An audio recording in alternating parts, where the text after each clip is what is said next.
Okay दोस्तों, तो अब हम लोग एक नया चैप्टर चालू करने वाले हैं, वो है सर्कुलर मोशन। ठीक है। अभी तक देखो हम लोगों ने ज्यादातर जो पार्टिकल्स का मोशन को देखे हैं, ठीक है, वो हमारा लीनियर मोशन के बारे में एनालाइज किए हैं। यानी डायनामिक्स में तो हम पार्टिकल का मोशन को कंसिडर ही नहीं किए हैं, बाकी जो काइनेमैटिक्स पॉइंट ऑफ व्यू से पार्टिकल का मोशन को जहीं पर भी एनालाइज किए हैं, वहां पर पार्टिकल्स हमारा स्ट्रेट लाइन में मूव करते हुए नजर आई है। लेकिन फॉर एग्जाम्पल कोई एक गाड़ी है जो कि हमारा कोई एक कर्व्ड पाथ के थ्रू बेंड कर रहा है, ठीक है, या फिर मान लो कोई एक सैटेलाइट जो है वो अर्थ के चारों तरफ गोल गोल घूम रहे हैं, या फिर मान लो कोई एक इलेक्ट्रॉन है जो न्यूक्लियस के चारों तरफ गोल गोल घूम रहे हैं। तो इन सब में पार्टिकल का जो मोशन होगा वो डेफिनेटली लीनियर तो नहीं होने वाली है, राइट। तो पार्टिकल का कोई एक कर्व्ड पाथ पे मोशन को जो है हम लोग अब इस चैप्टर के अंदर एनालाइज करने वाले हैं, और अब हम लोग उस पार्टिकल का काइनेमैटिक्स और डायनामिक्स दोनों साथ में देखने वाले हैं, ठीक है। So let us start with the circular motion, and उस सर्कुलर मोशन के अंदर हम लोग पार्टिकल का मोशन को एनालाइज करने के लिए कुछ नया वेरिएबल्स को डिफाइन करने वाले हैं। तो सबसे पहले let's start with defining the variables. The first variable that we are going to define is the angular displacement. Right. तो सपोज करो कोई एक पार्टिकल जो है वो हमारा ये वाला ग्रीन पाथ के थ्रू जा रही है, ठीक है। तो पार्टिकल जो है वो कोई एक इंस्टेंट पे पॉइंट ए पर है। एक बंदा ऑब्जर्वर ओ यहां पर बैठा हुआ है, और उसने ये ऑब्जर्व किया पार्टिकल जो है वो हमारा इस कर्व पाथ को फॉलो करते हुए बी पॉइंट पर जा रहा है। तो पार्टिकल का डिस्प्लेसमेंट के बारे में अगर मैं बात करूं तो ए और बी को joining vector, that's vector is going to be the displacement. So r1 is the initial position vector, r2 is the final position vector with respect to the observer O. So ये जो हमारा radius vector है जो basically हमारा point और observer को जोड़ रहा है, वो radius vector in the due time जो टोटल एंगल से रोटेट किया है, that angle is called the angular displacement, and that is given as theta. ठीक है दोस्तों, ध्यान देना, मैं यहां पर बोल रहा हूं नाम एंगुलर डिस्प्लेसमेंट, बट थीटा जो है वो हम जानते हैं वो एक स्केलर क्वांटिटी है। तो नाम में भले उसका एंगुलर डिस्प्लेसमेंट हो, जो पार्टिकल का टोटल एंगुलर डिस्प्लेसमेंट होती है, that is considered to be a scalar quantity. ठीक है, तो सवाल यहां पर यह आती है, जो फिर से आप इसको डिस्प्लेसमेंट क्यों बोल रहे हो, क्योंकि जो हमारा इंस्टेंटेनियस डिस्प्लेसमेंट होती है, very small amount of displacement D theta, वो हमारा एक वेक्टोरियल क्वांटिटी की तरह हम डिफाइन कर सकते हैं, and that is taken as either clockwise और anti clockwise, and generally we consider the anti clockwise to be positive and clockwise to be negative. तो कोई भी एक finite amount of angular displacement is always a scalar quantity. The infinitesimal displacement can be considered to be a vector, और जहां पे हम clockwise या anti clockwise के बारे में हम बातचीत करेंगे। We will formalize the direction of the theta vector. Just wait a bit. हम थोड़ी देर बाद उसको करने वाले हैं, ठीक है। अच्छा, जो एंगुलर डिस्प्लेसमेंट है पार्टिकल का, वो ना केवल उसका टोटल डिस्प्लेसमेंट, साथ ही साथ जो ऑब्जर्वर का पोजीशन है वो भी डिपेंड मैटर तो करता है। Let us take the very simple example. Particle वहीं पे कर्व पाथ से जा रहा है A to B। दोनों केस में जो डिस्प्लेसमेंट है वो सेम है, लेकिन अगर मान लो दो ऑब्जर्वर बैठा हुआ है O1 और O2, तो O1 और O2 इन दोनों को जो हमारा एंगुलर डिस्प्लेसमेंट नजर आएगा वो डेफिनेटली हमारा डिफरेंट हो सकती है। θ1 need not be equals to θ2। In fact केवल तभी हमारा इक्वल होगा अगर हमारा ABO1 O2 ये हमारा एक सर्कल पे लाई करे। अगर हमारा ये सर्कल पे लाई नहीं कर रहा है तो θ1 और θ2 तो किसी भी हालत पर इक्वल नहीं होने वाले हैं, राइट। ओके, सो थीटा जो है उसको हम लोग डिग्री में मेजर नहीं कर सकते हैं, इसको हमें रेडियन पे ही मेजर करना होगा। डिग्री के लिए हम लोग यहां पर जो सर्कुलर मोशन है उस पर कोई भी वेरिएबल्स को डिफाइन नहीं करेंगे। अगर हमें थीटा 60 डिग्री दिया हुआ है, convert it into radian, write it as π/3। Okay, अच्छा, डी थीटा का डायरेक्शन को मैं फॉर्मलाइज कर रहा हूं, सुनो। जो अगर मान लो कोई एक पार्टिकल क्लॉकवाइज घूम रहा है तो बेसिकली पार्टिकल हमारा डी थीटा इस तरीके से देने वाली है, जो कि हम लोग साफ साफ देख सकते हैं। नाउ राइट हैंड के फिंगर लो, keep the finger along the D theta's direction, यानी राइट हैंड का फिंगर लेके मैं डी थीटा के अकॉर्डिंग यहां के उंगलियों को कर्ल कर रहा हूं। ठीक है, ऐसे जा रहा है। तो अब जो मेरा राइट हैंड का थंब है वो ध्यान दो, वो हमारा बोर्ड के अंदर की तरफ घुस रहा है। तो डी थीटा वेक्टर का डायरेक्शन जो होगा that will be taken as inside the board and that is represented as cross. तो ध्यान देना, पार्टिकल अगर मेरा XY प्लेन पे मोशन कर रहा है तो डी थीटा वेक्टर जो होगा that will be either along plus के कैप और it will be along minus K cap. तो डायरेक्शन के लिए हम राइट हैंड थंब रूल इस्तेमाल करते हैं। Keep the fingers and curl along the D theta direction, it may be clockwise और एंटी क्लॉकवाइज। तो क्लॉकवाइज जाने के लिए मैंने ऐसे कर्ल किया क्योंकि ऐसे जा रहा है। तो फिंगर जो है, थंब जो है, वो थंब हमारा बोर्ड के अंदर जा रहा है। That will be the direction of the theta vector. And similarly if it is going anticlockwise, curl along this like this. Okay, and then अब हमारा थंब जो है वो ध्यान दो हमारा बोर्ड के बाहर की तरफ आ रहा है and that is represented as dot within a circle.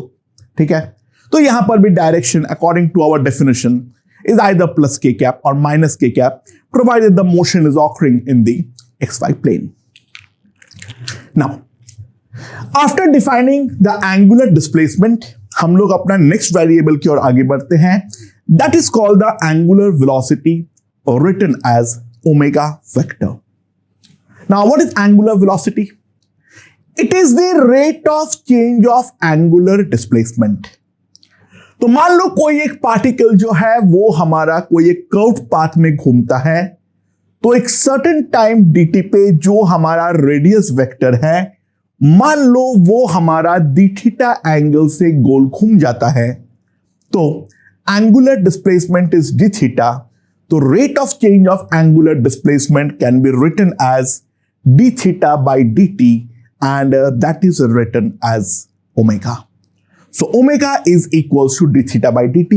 This is called the instantaneous angular velocity.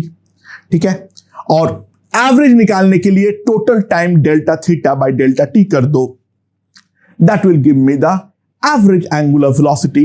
बिल्कुल हम लोगों का जो लीनियर वाला काइनेमैटिक्स था उसी के साथ काफी मिलता जुलता है।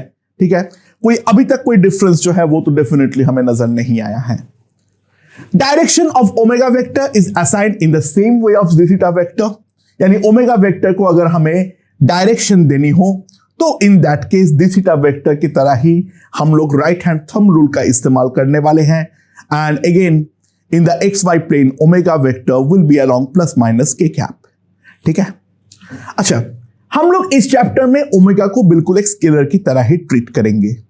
ओमेगा का वेक्टोरियल एनालिसिस इस चैप्टर में हमें कहीं पर भी प्रैक्टिकली जरूरत नहीं पड़ने वाली है। We will simply write it in the form of scalar. ठीक है, omega basically measures how fast the radius vector joining the particle and the point of observation is rotating. This is the point of observation, that is the particle. So this is the radius vector. तो ये radius vector जिस rate से rotate कर रहा है, that will give me the omega of the particle. SI unit is rad per second. ठीक है, theta का जो हमारा SI unit होता है वो रेडियन होता है, एंड टाइम का यूनिट डेफिनेटली सेकेंड होती है। ठीक है, अच्छा, लेकिन अक्सर इस चैप्टर में दो और यूनिट का हम इस्तेमाल करते हैं, that is RPS and RPM. RPM क्या होता है? रोटेशन पर सेकेंड और रिवोल्यूशन पर सेकेंड दोनों यूज होता है। इट इज अ रोटेशन पर सेकेंड और द रिवोल्यूशन पर सेकेंड ना। एक अगर पूरा का पूरा सर्कल में रिवॉल्व कर जाता है तो ऑब्वियस सी बात है जो टोटल एंगुलर डिस्प्लेसमेंट होगा that will be equals to 2 pi radian. तो अगर 1 आरपीएस है मान लो, तो सिंपल सी बात है 1 सेकेंड में एक बार गोल घूम जाती है, तो टोटल जो एंगुलर डिस्प्लेसमेंट होगा that will be equals to 2 theta. तो ये हमारा 1 आरपीएस जो होगा that will give you the 2 pi rad per second. Another common unit is RPM, the rotation or revolution per minute। ठीक है, तो 60 सेकेंड में वो एक बार रिवॉल्व कर रहा है, यानी 60 सेकेंड में एंगुलर डिस्प्लेसमेंट हो रहा है 2 पाई, तो 1 RPM is equivalent to pi by 30 rad per second. Okay, तो बेसिक ओमेगा और बेसिक थीटा के बारे में हम लोग यहां पर चर्चा कर चुके हैं। Please take the screenshot for making the proper notes. ठीक है, अब हम लोग ओमेगा के बारे में और फर्दर एनालाइज करने के लिए आगे बढ़ते हैं। तो सबसे पहले हम लोग लीनियर और एंगुलर वेलोसिटी, यानी पार्टिकल का जो वेलोसिटी है v और जो पार्टिकल का एंगुलर वेलोसिटी है ओमेगा, उन दोनों के बीच में एक रिलेशन बनाने का कोशिश करेंगे।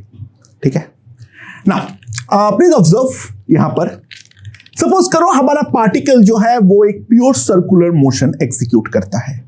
अच्छा, पार्टिकल अगर प्योर सर्कुलर मोशन एग्जीक्यूट करता है तो एक बात ध्यान देना, जो हमारा इंस्टेंटेनियस, जो भी हमारा इंस्टेंटेनियस वेलोसिटी होगी, that instantaneous velocity v vector will B along the tangent। Instantaneous velocity v vector will be along the tangent of the circle at that particular instant। tangent के along 2 डायरेक्शन पॉसिबल है, वो तो हमें देखना है जो particle हमारा किस तरीके से घूम रहा है। तो अगर हमारा रेडियस वेक्टर इस तरीके से रोटेट कर रहा है, एंगुलर वेलोसिटी को मैं ओमेगा बोल देता हूं, तो पार्टिकल का जो इंस्टेंटेनियस वेलोसिटी होगी वो हमारा v वेक्टर इस तरीके से होगी। तो कोई एक इंस्टेंट पे मान लो पार्टिकल हमारा यहां पर है और अगला इंस्टेंट dt पे हमारा जो रेडियस वेक्टर है that rotates by a small angle theta. ठीक है, तो that is a new radius vector. तो वो दोनों रेडियस वेक्टर को ज्वाइन करता हुआ जो हमारा कॉर्ड होगा, वो कॉर्ड जो होगा वो हमारा क्या होने वाला है, that will give me the displacement vector ds vector, right? अच्छा, अब एक बात ध्यान दो, as d theta tends to 0, mod of ds vector that is equals to the length of chord will be practically equals to the length of arc, and that is approximately equals to, अगर हम ध्यान दें, small segment of tangent cut। मैं इस चीज को थोड़ा सा और बाहर लाके प्रॉपर ड्रॉ करके दिखा रहा हूं। Let's observe one thing very clearly. ये है हमारा पार्टिकल, ये हमारा सर्कल है, ये पार्टिकल मान लो हमारा यहां पर है और ये हमारा इस तरीके से गोल गोल घूम रहा है एंटी क्लॉकवाइज। तो ये वाले जगह पर जो हमारा टेंजेंट ड्रॉ करेंगे वो हमारा इस तरीके से होगा। तो अब अगर मान लो मैं यहां पर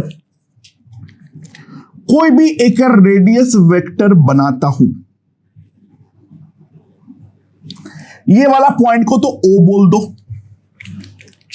ये वाला रेडियस वेक्टर जहां पर कट करेगा इस सर्कल को वो है मेरा A। ठीक है, यहां पर ये हमारा ये वाला पॉइंट पे जहां पर कट करेगा दैट मान लो है हमारा, ठीक है, ये है हमारा C सेंटर। तो मेरा डिस्प्लेसमेंट क्या होगा, वो तो हमारा ये कॉर्ड का लेंथ होने वाला है. Let us consider it to be theta. Let us consider it as theta, right? Take the radius as r. Take the radius as r. Now we can clearly see जो हमारा ये वाला angle अगर theta है तो what will be the length of the chord OA? For that I will apply the sine rule because these two are the radius. If this is theta, we can clearly see this angle will be equals to 90 degree minus theta by 2. This can be taken as 90 degree minus theta by 2. ठीक है? Okay. So, length of OA. Length of OA जो हमारे पास आएगा, ठीक है? Let us take it as x. Let us take it as x. So we can definitely apply the sine rule over here. So what I can write is x by sine theta will be equals to r by sine of 90 degree minus theta by 2. So in other words, we can say is x equals to r sine theta divided by cos of theta by 2. तो मेरे पास x जो आ जाएगा that x is simply equals to, अगर हम ध्यान दें, that x will be equals to sin theta को मैं लिख सकता हूं 2 sin theta by 2 cos theta by 2. That will simply come out to be equals to 2r sin theta by 2. Right?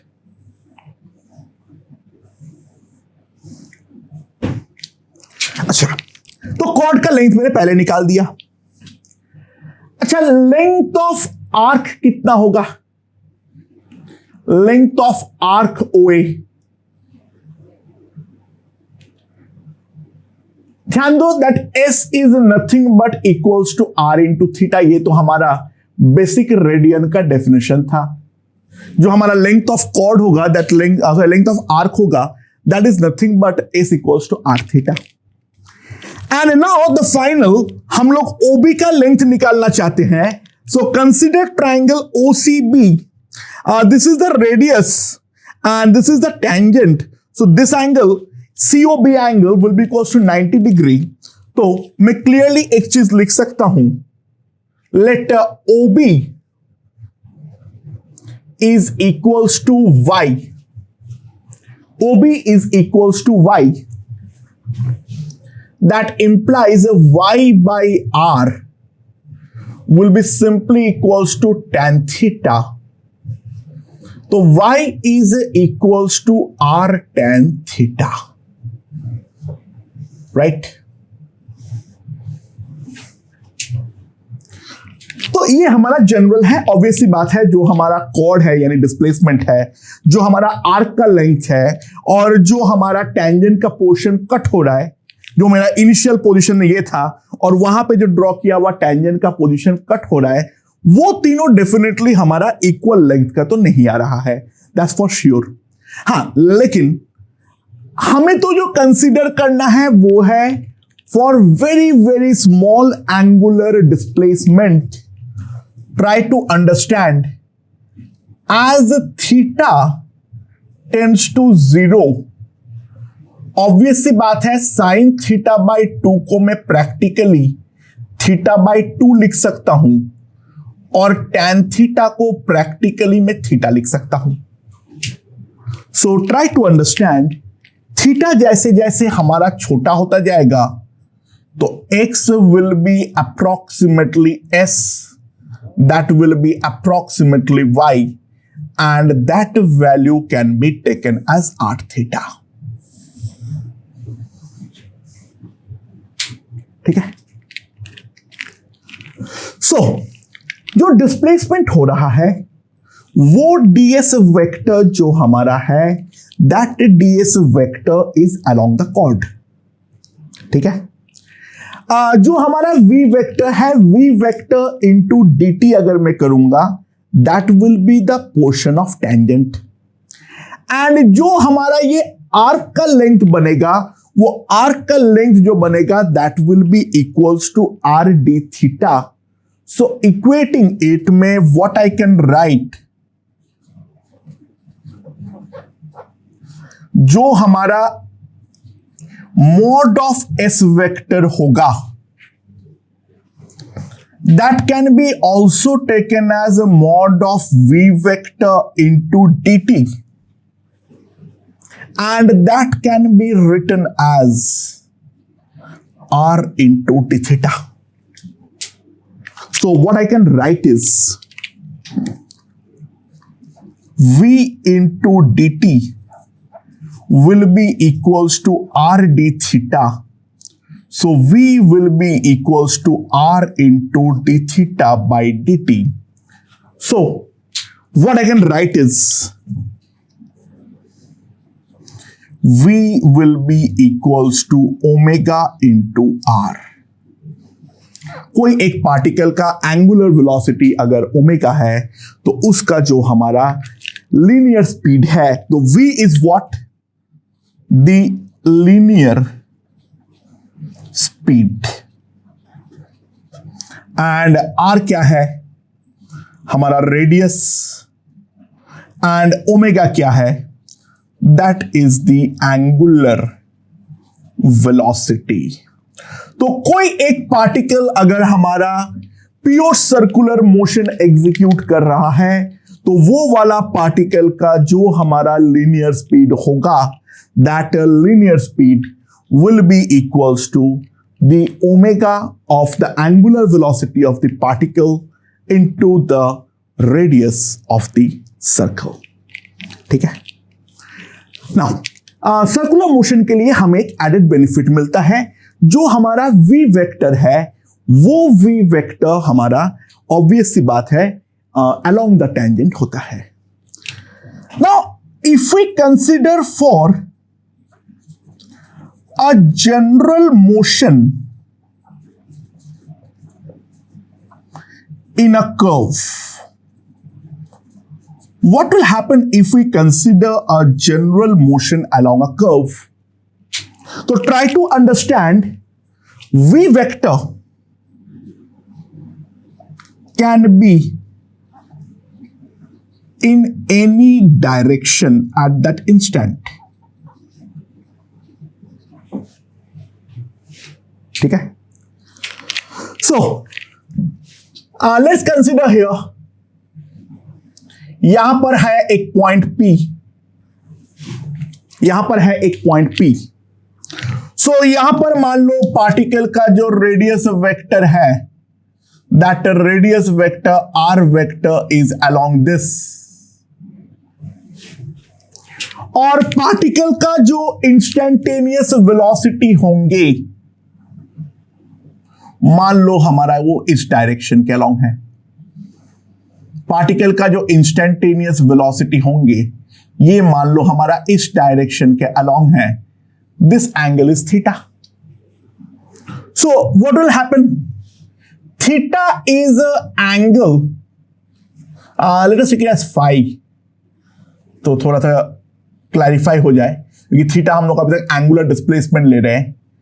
Phi is the angle between, phi is the angle between v vector and r vector. So now what to do? Resolve the velocity into two components, एक ऐसा और एक ऐसा। This component will be perpendicular to r. So now try to understand, यहां पर जो हमारा value आएगी, that will be v sin theta, और ये वाली जो कंपोनेंट होगी, that will be v cos theta। ठीक है? अगेन मैं थीटा लिख रहा हूं, सॉरी दोस्तों, सॉरी। फाई, और यहां पर जो होगा, that will be v cos phi। Try to realize V cos phi will provide no rotational tendency to R vector. V vector जो होगा वो हमारा R वेक्टर के ऊपर कोई रोटेशनल टेंडेंसी क्रिएट नहीं करेगी. In fact, what we can write is dr by dt will be simply can be written as a V cos phi.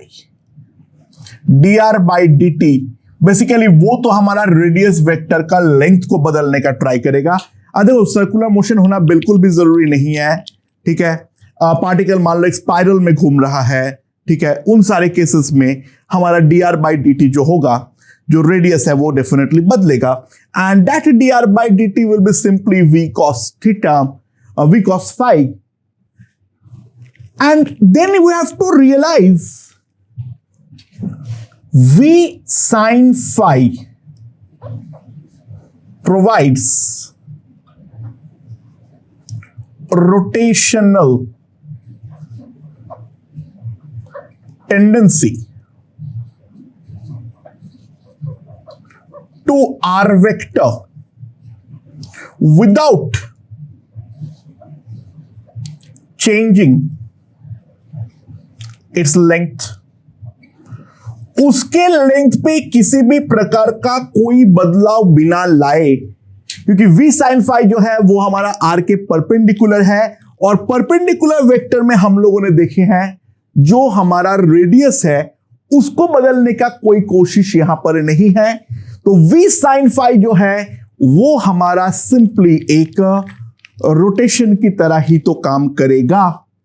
So what we can write is omega will be simply equals to V sin phi by R. And that can be also written as per V perpendicular by R.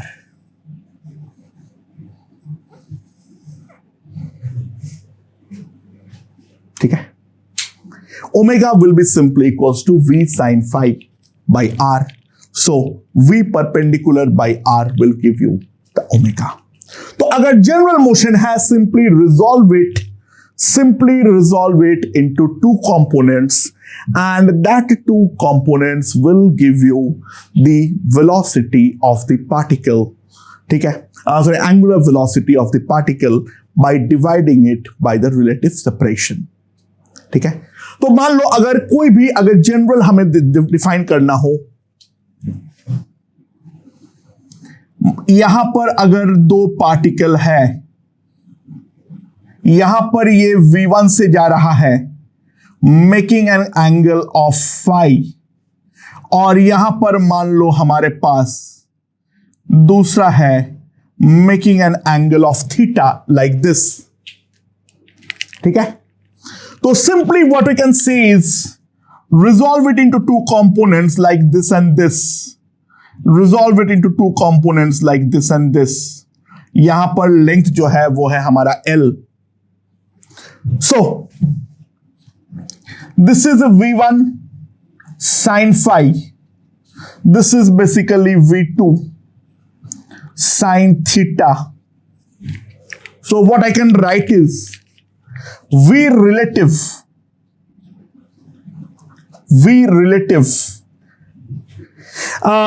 in the perpendicular direction only. ये वाले point, ये दोनों point पर अगर मैं relative velocity लगाता हूं तो that will be equals to V1 sin phi plus V2 sin theta. So मेरे पास ये आ जाएगा जो omega will be simply equals to V1 sin phi plus V2 sin theta divided by L. Omega equals to V1 sin phi plus V2 sin theta divided by L. That will give me the angular velocity omega. मेरे ख्याल से ये चीज समझ में यहां पर आ चुका है, राइट? हम लोग ओमेगा किस तरीके से डिफाइन करते हैं लीनियर स्पीड के साथ इसका क्या रिलेशन होने वाली है। अब हम लोग एक इंपॉर्टेंट चीज देखेंगे, omega with respect to different observers. कोई एक पार्टिकल को अगर मैं 2 पॉइंट से ऑब्जर्व कर रहा हूं तो इन दैट केस हमारा दोनों ओमेगास के बीच में क्या रिलेशन आने वाली है, लेट्स सी। तो मान लो यहां पर हमारे पास एक का सर्कल है, ठीक है, और ये वाला सर्कल का जो रेडियस है that radius is equals to capital R. जो हमारा पहला ऑब्जर्वर है ये O1 तो यहां पर सेंटर पे ही बैठा हुआ है, और दूसरा जो ऑब्जर्वर है वो मान लो मेरा यहां पर है, this will B O2। O1 O2 is given to be equals to smaller. O1 O2 is given to be equals to smaller. Now ये यहां पर मेरा पार्टिकल है, यहां पर पार्टिकल जो है हमारे पास ये हमारा ओमेगा से मान लो गोल गोल घूम रहा है। O1 जो है वो तो हमारा ओमेगा ऑब्जर्व कर रहा है। Angular velocity observed bye O1 is equals to omega. Angular velocity observed bye O1 जो है वो तो हमारा ओमेगा है। यानी मान लो कोई भी जनरल इंस्टेंट पे अगर ये वाला एंगल मेरा फाई है तो what I know is d phi by D t will be simply equals to omega, ठीक है। Let's take the omega in the opposite direction, that will be beneficial for us, क्योंकि यहां पे minus omega लिखना पड़ेगा, जबरदस्ती एक minus को लेके खेलना पड़ेगा, ठीक है। Now what about O2? So मान लो मैंने यहां पर जो पार्टिकल है ये पार्टिकल को यहां पर जोड़ दिया, यहां पर जो पार्टिकल है यहां पर ये पार्टिकल को जोड़ दिया। सो यहां पर जो हमारा एंगल बनता है मान लो that is equal to theta. So angular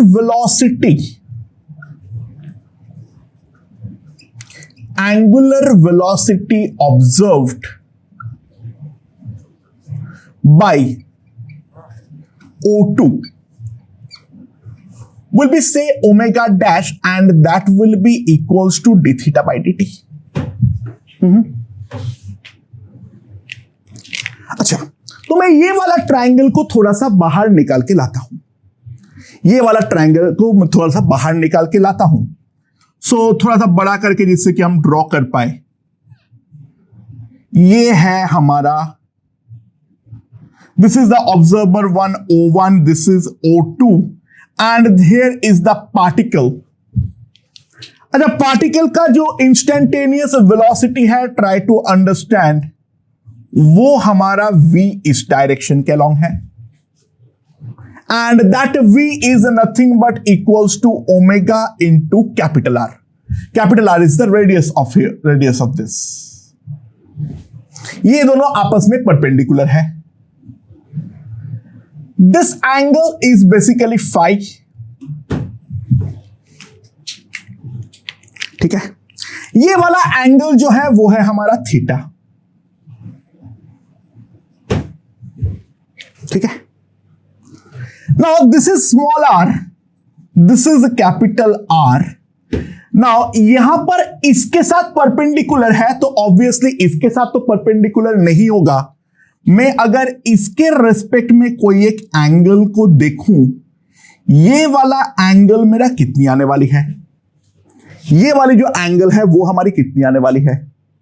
if you observe that this will be nothing but, अच्छा this is theta, this is phi, so this angle will be phi minus theta. The exterior angle equals to sum of two interior angles. तो ये angle अगर phi minus theta है, so this angle will be pi by 2 minus phi minus theta. ठीक है, okay, that's good, that's good.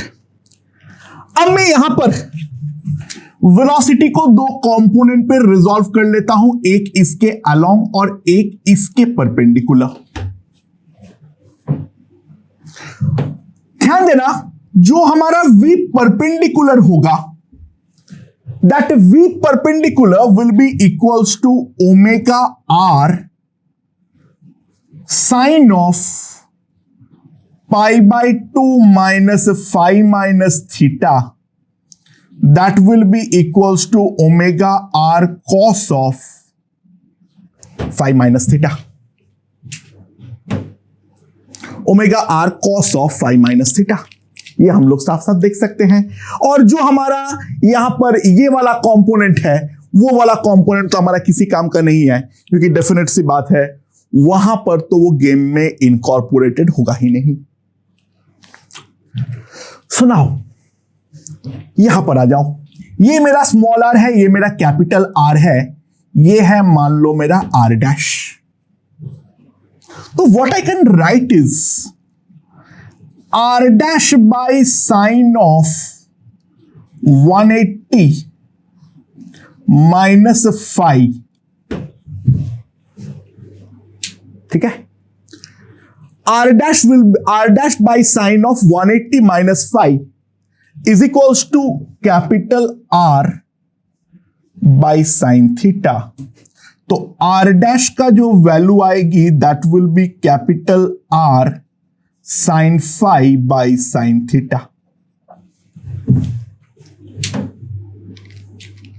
ठीक है, तो observer O2 जो हमारा ऑब्जर्व करेगा omega dash, that will be v perpendicular by r dash, that will be v perpendicular by r dash. तो वो मेरे पास कितना आएगा, ओमेगा। ठीक है, इसमें मैं डिवाइड करूंगा, आर आर तो कटेगा, sine theta cos of phi minus theta divided by sine phi. ठीक है, so that will give me the value of omega dash. And obvious सी बात है, ये ओमेगा के इक्वल होना कहीं पर भी जरूरी नहीं है, राइट?